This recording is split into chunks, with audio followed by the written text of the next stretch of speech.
Welcome. I'm Mayor Gary Sulz, and with me today is Paul Simon, Senior Planner in our Planning and Development Services Department.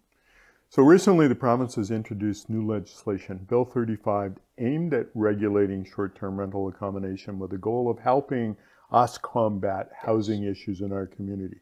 So Paul, how does Bill 35 affect short-term rentals here in Revelstoke? Yeah, excellent question. So Bill 35 received royal assent on October 26th of 2023, and there's a few different ways that it impacts short-term rentals within Revelstoke. So right off the bat, we are allowed to amend bylaws to increase fines now, going from $1,000 per offense per day to $3,000 per offense per day. The province is also going to create a provincial registration platform. They're working on that through 2024. Staff from Revelstoke as well as other local government are supporting them with that. And you will be required to register your short-term rental on this platform. So it'll really help with data sharing, because half the battle is just knowing where all these are located so we can regulate them effectively. The province will also introduce a process for delisting those that are advertising without a valid business license. So right now, if someone's advertising a short-term rental without a valid license, it's an offense in Revelstoke. Right. It's challenging to get them to remove those listings at times, so the province is going to be supporting with that. The province also introduced rules that will remove what we call legal non-conforming protections, in other words, grandfathered properties, from if you're operating a short-term rental contrary to city regulations. But if you were compliant 10 years ago, city changes regulations, you're no longer compliant. Previously, you would have been protected. Now those protections no longer exist for those historic properties in Revelstoke. Lastly, the province introduced a principal residence requirement. Now, principal residence requirement means you can only operate a short-term rental if you are operating it out of your primary residence. This is not applicable to Revelstoke unless council opts in via council resolution. Right. So as of right now, we haven't opted in, so that principal residence requirement is not applicable to Revelstoke.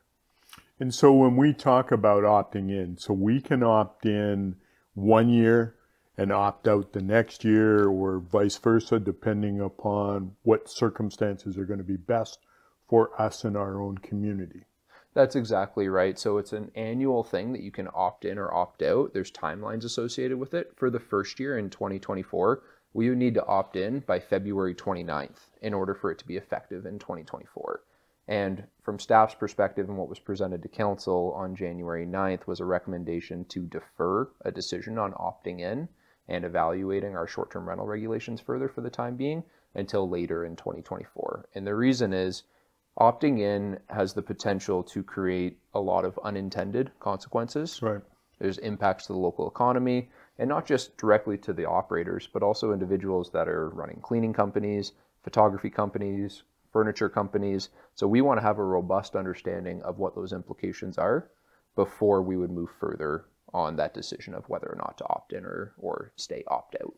And so at this point, by council resolution, we have decided to not opt in this year. We're going to defer and look at things again in the fall and kind of give an idea of what the provincial regulations are, because it's going to take them the better part of the year to put their kind of ducks in a row to see where we are.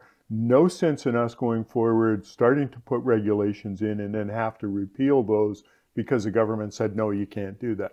So that's really been our intention, correct? Yep, that's exactly it. And through 2024, as the province is getting their provincial registration platform up and running, the process for delisting those without a valid license, what it will really do is help us enforce our existing regulations. Right. And our existing regulations are quite prescriptive and prohibitive.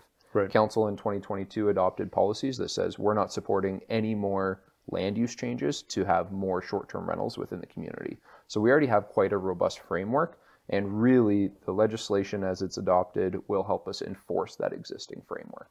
And that's kind of what our community members have saying to us, like, enforce the rules that you've got now. Yeah. And for those who are already in the short-term rental business, they're concerned legally. Yeah. They're concerned about us pulling things away from them so that now they can't survive.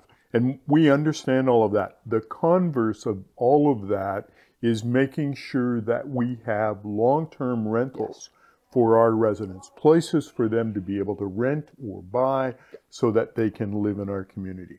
And I know I'm getting continuous comments from our business owners saying, Gary, I don't have any place for my staff to live. I can't even buy a house because there's nothing suitable available. So the reasoning the provincial government has gone down this road is this is happening all across the country. We're not the only ones that are involved in that. We're dealing with it the best way that we can. So I think what we're doing under your guidance by allowing us to take a little breather here, move forward, let the government bring in the rules so we understand what they are. Because in my mind, they're making their announcements and then deciding how to make the rules afterwards.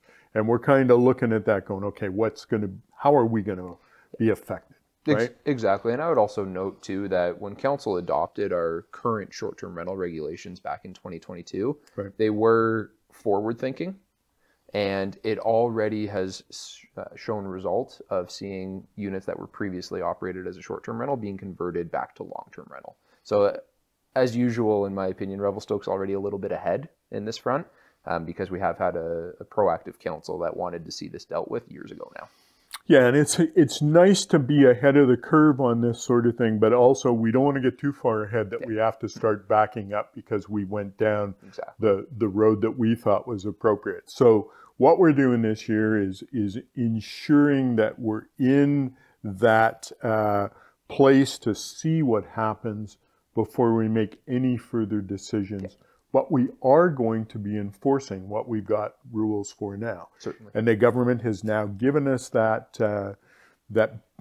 given not only the mandate, but the tools with which our bylaw enforcement people can work. Exactly. And so I'm grateful for that. So, so do we have any public engagement plans so that people can hear directly from your department as to where we're going with this? Yep. So on Tuesday, February 6th, we're going to be renting out the MP3 room at the Revelstoke Community Center from 6 to 8 p.m. We're going to be hosting a public information session. It's going to start with a brief presentation shortly after 6. That presentation is going to give an overview of what our existing short-term rental rules are, what Bill 35 is, how it does and does not impact Revelstoke, and what our next steps are for reevaluating our short-term rental rules, including evaluating whether or not we should be opting into that principal residency requirement in the future. So we encourage everyone to come out. There will be opportunities for them to ask questions. We really like to host these events in a way that the first 15, 20 minutes is a presentation to provide information, and then the next hour and a half is available for Q&A with the public. And I think the key with this, Paul, is when people come out, they basically can ask you questions that are pertinent to their property, even if they're not in the situation where they're in legal conformity at this point. This is not about being punitive. This is about information for the benefit of our community members. Exactly. And so those who are also in a situation where they're looking for something for their staff can come and ask questions and say, hey, where are we?